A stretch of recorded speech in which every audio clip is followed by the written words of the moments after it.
नमस्कार दोस्तों, स्वागत है आपका आपके अपने YouTube channel Lakshmi Narayan academy में। दोस्तों, इससे पहले की कक्षा में हमने स्वरों का वर्गीकरण विस्तार से पढ़ा है।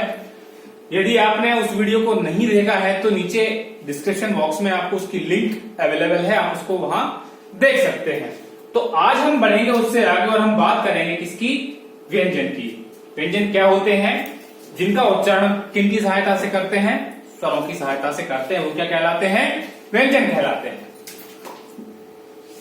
देखिए, जैसा कि आपको पता होगा कि ये क्या है, ये मानक हिंदी की वर्णमाला है। इसमें एक बिंदी यहां पर छूट गई है जो लगाना अनिवार्य है।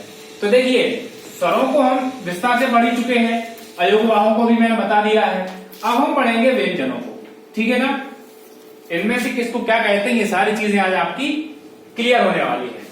तो सबसे पहले एक बेसिक सी चीज आप समझ लीजिए कि देखिए, यदि कोई भी व्यंजन लिखा हुआ है इस प्रकार से, तो आप एक बात समझिएगा कि उसमें ये जो अ है ये छुपा हुआ है। इसको अगर हम अलग अलग करेंगे तो ये इस प्रकार से होगा। अगर कोई इस प्रकार से वर्ण लिखा हुआ है तो आप दो तरीके से उसको बोल सकते हैं। पहला तो ये कि आप ये बोल सकते हैं कि जो का लिखा हुआ है वो कैसा है? आधा है, ठीक। या फिर आप ये बोल सकते हैं कि जो क लिखा हुआ है वो स्वर विहीन है। ये दो बातें हो सकती हैं, ठीक। चलिए हम देखते हैं स्वरों का वर्गीकरण। तो दोस्तों देखिए, यहां से लेकर के यहां तक की व्यंजन वर्ण अगर संख्या देखेंगे तो देखिए 5 पंक्तियां हैं और यहां से भी क्या होंगी? फर्स्ट, सेकंड, थर्ड, फोर्थ और फिफ्थ।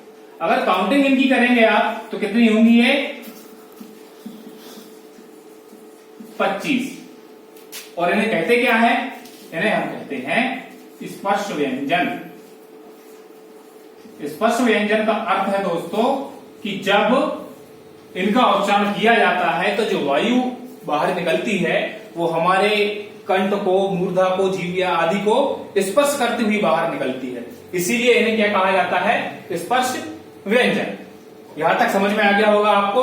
अब देखिए, अगला है हमारा या, रा, ला और वा। क्या कहते हैं इन्हें? तो इन्हें कहा जाता है अंधस्थ व्यंजन। अंधस्थ व्यंजन।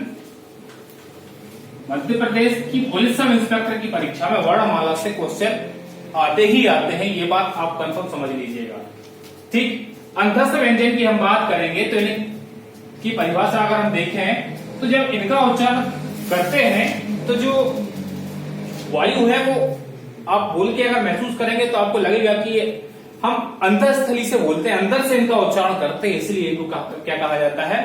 अंधस्थ व्यंजन। वहीं अगर हम श,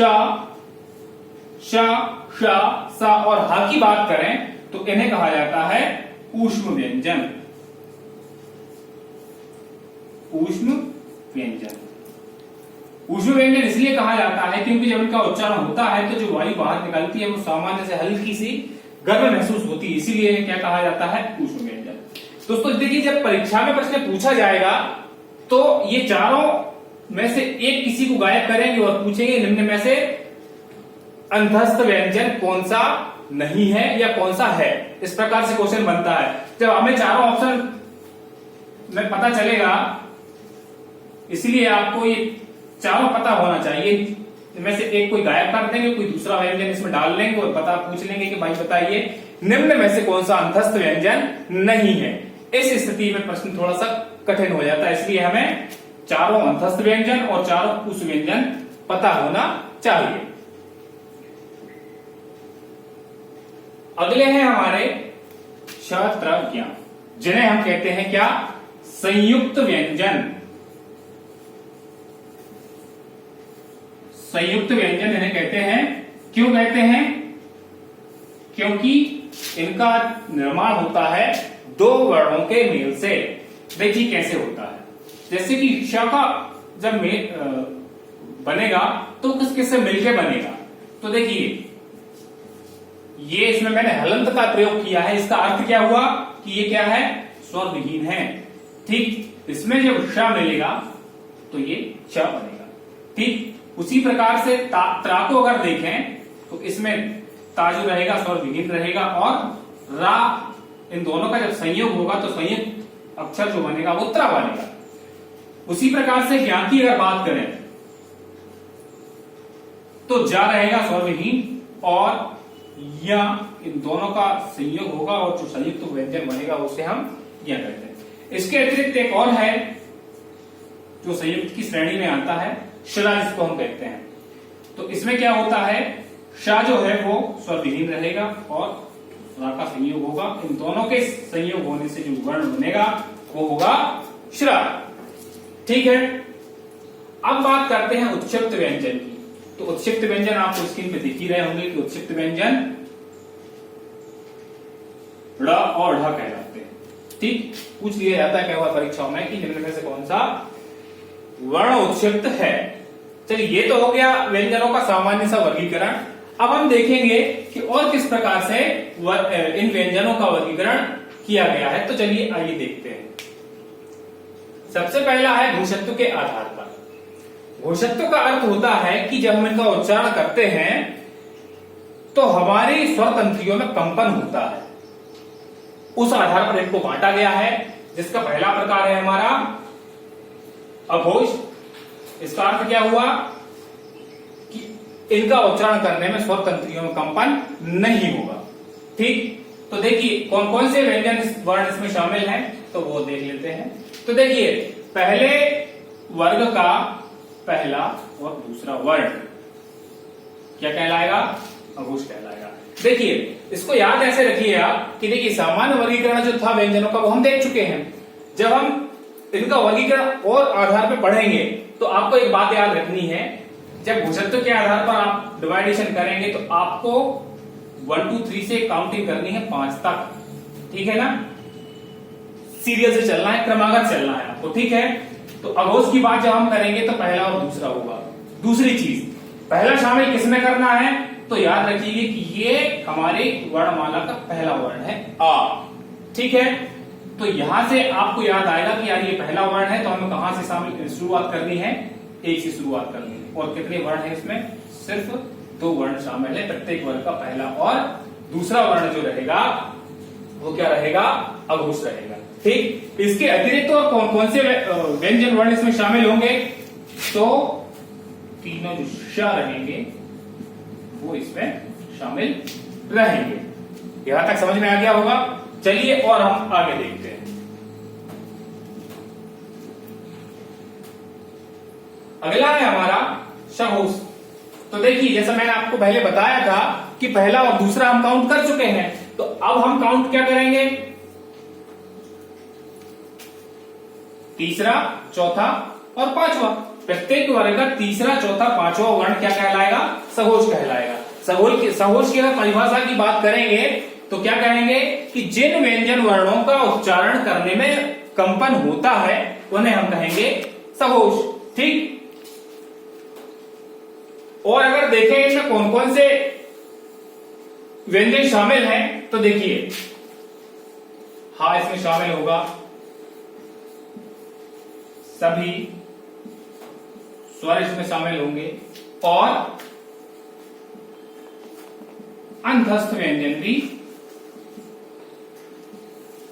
क्या होंगे, सघोष होंगे। ये चीज बहुत महत्वपूर्ण है, क्योंकि वर्णमाला का कोई सा भी वर्ण देके पूछ लिया जाता है कि बताइए ये सघोष है कि अघोष है। इसलिए ये सारी चीजें आपको परफेक्ट याद होनी चाहिए। चलिए देखते हैं हमारा नेक्स्ट टाइप।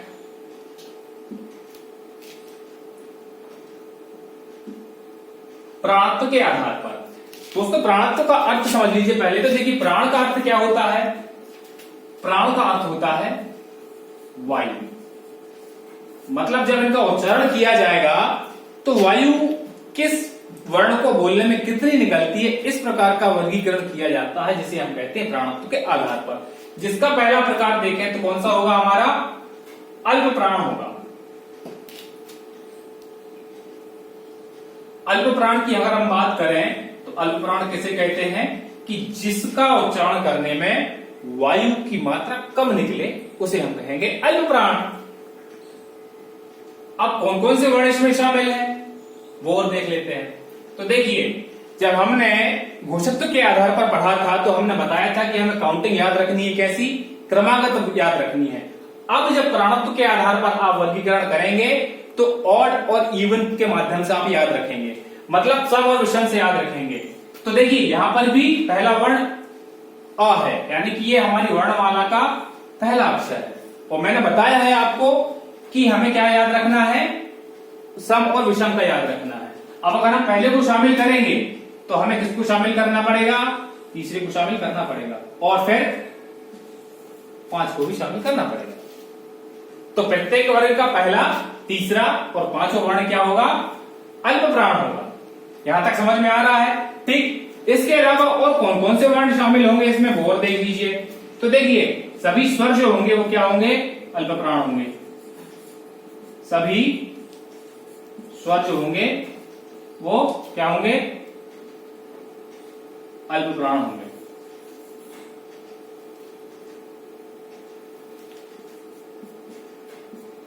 ठीक। दूसरी चीज, अंतस्थ व्यंजन भी क्या होंगे,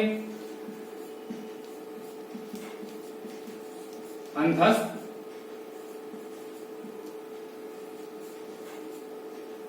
व्यंजन। ठीक। इसके अलावा ऊष्म व्यंजन भी क्या होंगे,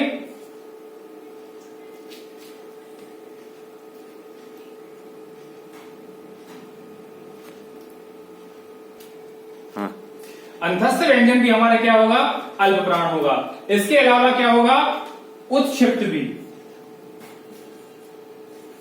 उत्क्षिप्त व्यंजन कौन कौन से होते हैं, ड़ और ड़, ये भी क्या होंगे, हमारे अल्प प्राण होंगे। ठीक है, चलिए अब हम देखते हैं हमारा अगला प्रकार कौन सा है।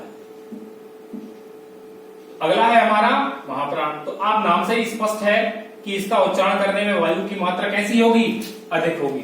तो देखिए, अब हमने इससे पहले विषम अंकों को लिया था, ठीक। अब हम क्या लेंगे, सम अंकों को लेंगे। तो दूसरा और चौथा वर्ण जो है प्रत्येक वर्ण क्या कहलाएगा, महाप्राण कहलाएगा। ठीक। और जो ऊष्म व्यंजन होंगे हमारे, ऊष्म व्यंजन कौन कौन से, स, श, स और हा, ये भी क्या कहलाएंगे, ये भी महाप्राण कहलाएंगे। ठीक। तो दोस्तों हमें लग रहा है कि सब कुछ आपको समझ में आ गया होगा। यदि आपको हमारा प्रयास पसंद आए तो हमें सपोर्ट कीजिए। Thank you so much.